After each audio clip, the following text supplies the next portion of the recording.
এই জায়গাটা কেন হন্টেড বা কিভাবে হন্টেড। এদের আত্মা এখনো শান্তি পাননি বলে তারা এখনো ভাঙ্গার ফোর্টেই আটকে রয়েছেন। সূর্যোদয়ের আগে এবং সূর্যাস্তের পরে এখানে যাওয়া পুরোপুরি নিষিদ্ধ।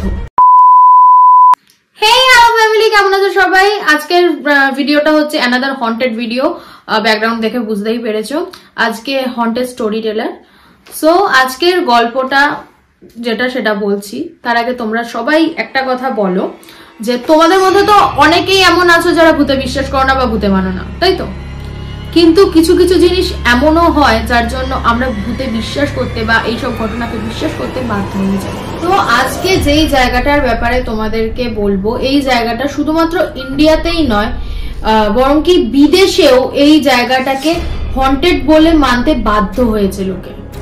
এই জায়গাটার নাম হলো রাজস্থানের ভাঙ্গার ফোর্ট। এই জায়গাটার নাম তোমাদের মধ্যে অনেকেই হয়তো শুনেছো, কিন্তু এখানের আসল রহস্য হয়তো তোমাদের মধ্যে অনেকেই জানো না।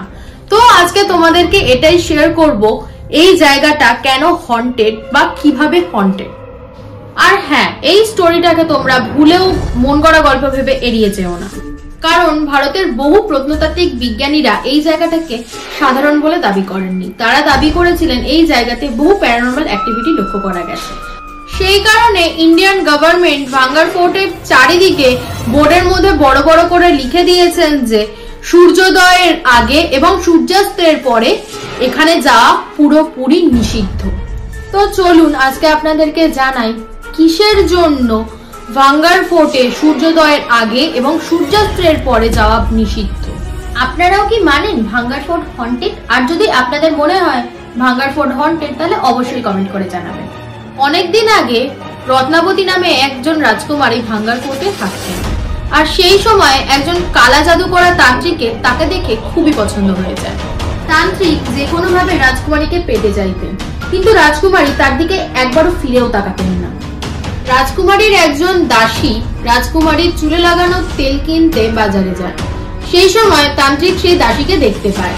দাসীকে দেখতে পেয়ে সে সেই তেলের ওপর কালা জাদু করে দেয়, যার কারণে যেই এই তেলটি মাখবে সেই যাতে তান্ত্রিকের দিকে আকর্ষিত হয়ে তান্ত্রিকের কাছে চলে আসে। দাসী সেই তেলটি নিয়ে গিয়ে রাজকুমারীকে দেন। রাজকুমারী তেলটি দেখার সঙ্গে সঙ্গেই বুঝতে পারেন এই তেলের ওপর কেউ কালা জাদু করেছে। রাজকুমারী দাসীকে বলে তখনই যাতে সেই তেলটিকে ফেলে দেওয়া হয়। দাসী সেই তেলটি নিয়ে গিয়ে একটা বিশাল আকার পাথরের ওপর ছুঁড়ে ফেলে দেয়।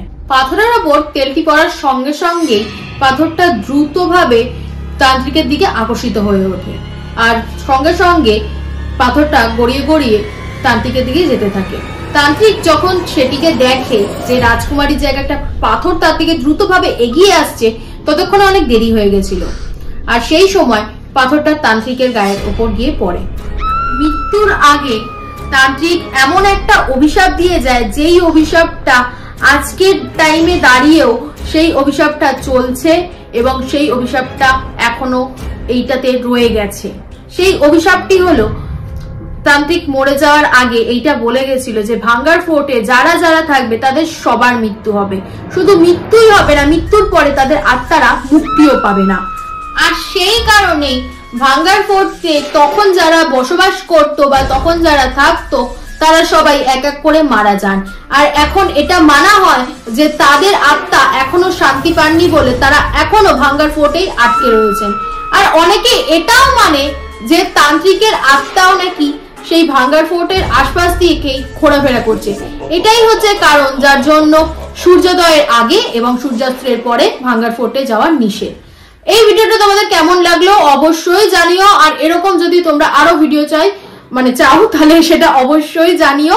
আর তোমাদের যদি এরকম কোন রকম এক্সপিরিয়েন্স থাকে ভূতের ব্যাপারে বা নিজেদের কোনো লাইফ হিস্ট্রি বা কিছু এরকম হন্টেড কোনো গল্প তোমাদের কাছে থেকে থাকে, সেটা তোমরা আমাদেরকে বলতে চাও, আর সেটা তাহলে আমরা অবশ্যই সেই বিষয়ে ভিডিও বানাবো।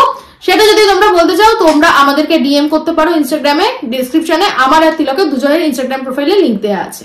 আজকের জন্য এটুকুই। ভালো লাগলে প্লিজ লাইক কমেন্ট শেয়ার করে দিও, সাবস্ক্রাইব করতে অবশ্যই ভুলো না।